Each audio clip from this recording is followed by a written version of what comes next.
Portal کا افتتاح کر دیا ہے۔ اس پورٹل کے ذریعے پنجاب بھر کے مستحق شہری azad.punjab.gov.pk پر جا کر مختلف پلاٹ کے لیے آن لائن درخواست دے سکیں گے۔ منصوبے کے پہلے مرحلے میں صوبے کے 19 اضلاع میں 23 ہاؤسنگ اسکیموں کے ذریعے 2000 مفت پلاٹ فراہم کیے جائیں گے۔ ابتدائی طور پر جہلم، پتوکی، مامو کانچن، لودھرا اور رینالہ خرد کے شہری اس منصوبے سے مستفید ہوں گے۔ وزیر اعلیٰ پنجاب مریم نواز شریف نے خطاب کرتے ہوئے کہا کہ یہ منصوبہ اپنی چھت اپنا گھر پروگرام کی شاندار کامیابی کے بعد متعارف کروایا گیا ہے، جس کے تحت اب تک 34,000 گھروں کی تعمیر کا عمل جاری ہے، جبکہ 2,000 گھر مکمل ہو چکے ہیں۔ انہوں نے کہا کہ یہ 34,000 گھر نہیں بلکہ ہزاروں دعائیں ہیں۔ وزیر اعلیٰ پنجاب نے کہا کہ محمد نواز شریف ہمیشہ چاہتے تھے کہ عام آدمی کو گھر جیسی بنیادی سہولت میسر ہو۔ اپنے گھر سے تحفظ کا احساس ملتا ہے، لیکن یہ حاصل کرنا عام آدمی کے لیے ہمیشہ مشکل رہا ہے۔ ہم نے وہ کام کیا ہے جو کئی دہائیوں سے کسی حکومت نے نہیں کیا۔ قرآن اندازی میں کامیاب ہونے والے خوش نصیب افراد کو نہ صرف مفت پلاٹ فراہم کیے جائیں گے بلکہ آسان اقساط پر قرض کی سہولت بھی دی جائے گی تاکہ وہ اپنی زمین پر گھر تعمیر کر سکیں۔ اس کے علاوہ 1 سے 10 مرلہ کے پلاٹ مالکان بھی قرض کے لیے درخواست دے سکیں گے۔ تقریب میں موجود صوبائی وزیر ہاؤسنگ بلال یاسین نے بتایا کہ اپنی چھت اپنا گھر اسکیم کے تحت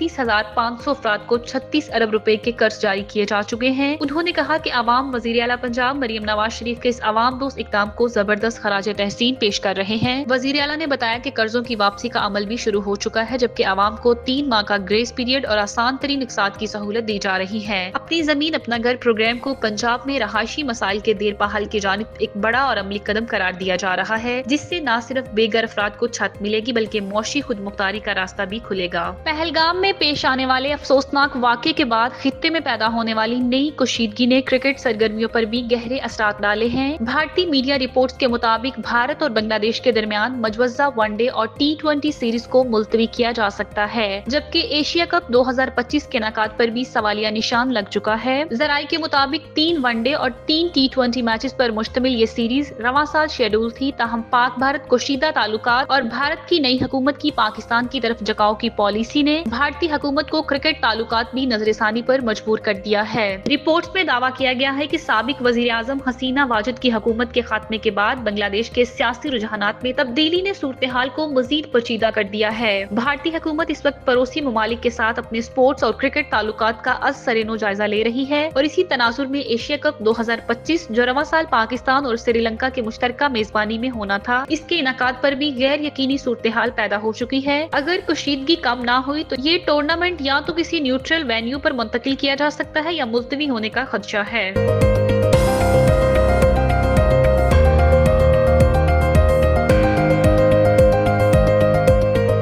صحافت کی آزادی کا عالمی دن، عالمی یوم آزادی صحافت اقوام متحدہ کے ذیلی ادارے یونیسکو کے تحت ہر سال دنیا بھر میں 3 مئی کو منایا جاتا ہے۔ آزادی صحافت کا عالمی دن 1993 میں اقوام متحدہ کی جنرل اسمبلی نے 1991 میں یونیسکو جنرل کانفرنس کی سفارش کے بعد منایا۔ یہ پہلی بار 1994 میں منایا گیا تھا۔ اس دن کے منانے کا مقصد آزادی صحافت کی اہمیت کے حوالے سے شعور اجاگر کرنا اور انہیں خراج عقیدت پیش کرنا ہے۔ صحافت کے عالمی دن کے موقع پر میں یہی کہنا چاہوں گا کہ ہمیں سچ کے ابلاغ کو اپنا اوڑھنا بچھونا بنانا چاہیے۔ یہ عہد ریاست کی طرف سے بھی ہونا چاہیے اور یہ عہد صحافتی ذمہ داریاں ادا کرنے والے اشخاص کی طرف سے بھی خاص طور پہ ہونا چاہیے، اور سوشل میڈیا کے اس دور میں پوری قوم کی طرف سے ہونا چاہیے۔ جھوٹ، فیک نیوز اور اس طرح کی دوسری چیزوں کا مقابلہ ہی سچ کے ذریعے کیا جا سکتا ہے۔ آپ جتنا سوسائٹی کو اوپن کریں گے، سچ کے ابلاغ کریں گے،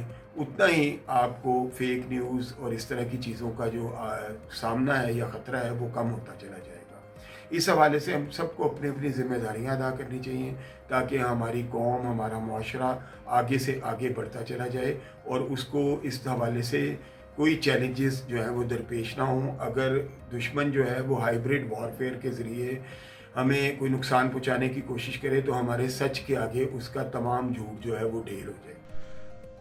آج دنیا بھر کی طرح پاکستان میں بھی یوم صحافت منایا جا رہا ہے۔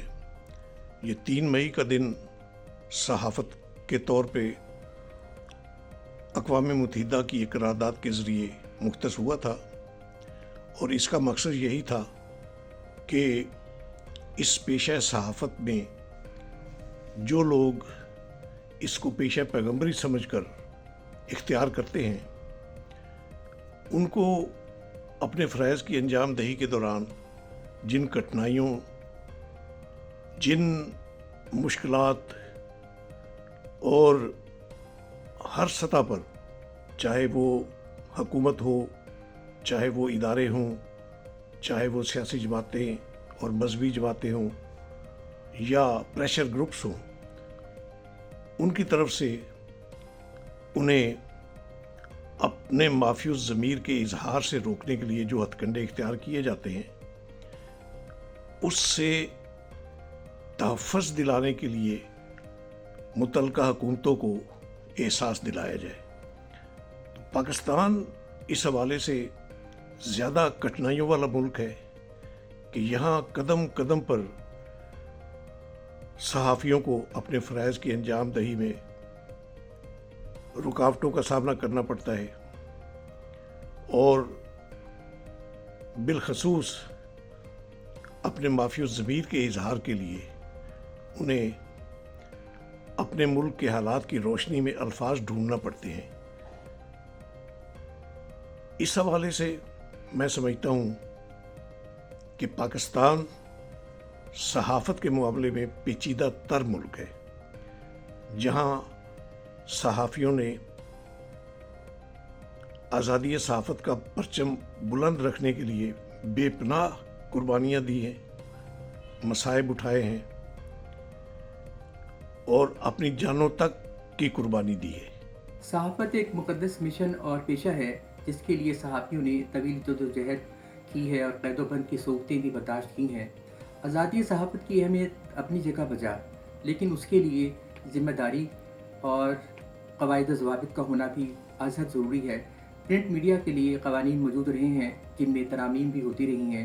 یہی وجہ ہے کہ آج بھی پرنٹ میڈیا پر قارئین ٹرسٹ کرتے ہیں، اس کی خبریں، اس کے تبصرے، اس کے مضامین کو حوالہ جاتی طور پر استعمال کیا جاتا ہے۔ دوسری طرف سوشل میڈیا پر ایڈیٹر کا چیک نہیں ہے، اور اس کے لیے بھی پرنٹ میڈیا کی طرح ایڈیٹر کا گیٹ وے اثر ضروری ہے۔ ہماری اعلیٰ مذہبی، اخلاقی، سماجی، معاشرتی، تہذیبی، علمی، ادبی اقدار ہیں جن کا بدقسمتی سے سوشل میڈیا پر خیال نہیں رکھا جا رہا۔ حکومتوں اور معاشرے کا فرض بنتا ہے کہ سوشل میڈیا کو بھی قواعد و ضوابط میں لانے کے لیے مشترکہ قانون سازی کی جائے۔ دنیا کے مختلف حصوں، غزہ، شام، لبنان، عراق، یمن، انڈیا وغیرہ میں جرنلسٹوں کی جان بھی جاتی رہی ہے۔ ہمارے یہاں بھی جرنلسٹوں کی گمشدگی اور لاپتہ ہونے کی بعض گشت سنائی دیتی رہتی ہے۔ آج کا جرنلسٹ تمام تر سہولتوں کے ساتھ نامساعد حالات سے بھی نبردآزما ہے، لیکن وہ اپنی قلم کی حرمت اور عزت پر آنچ نہیں آنے دے گا۔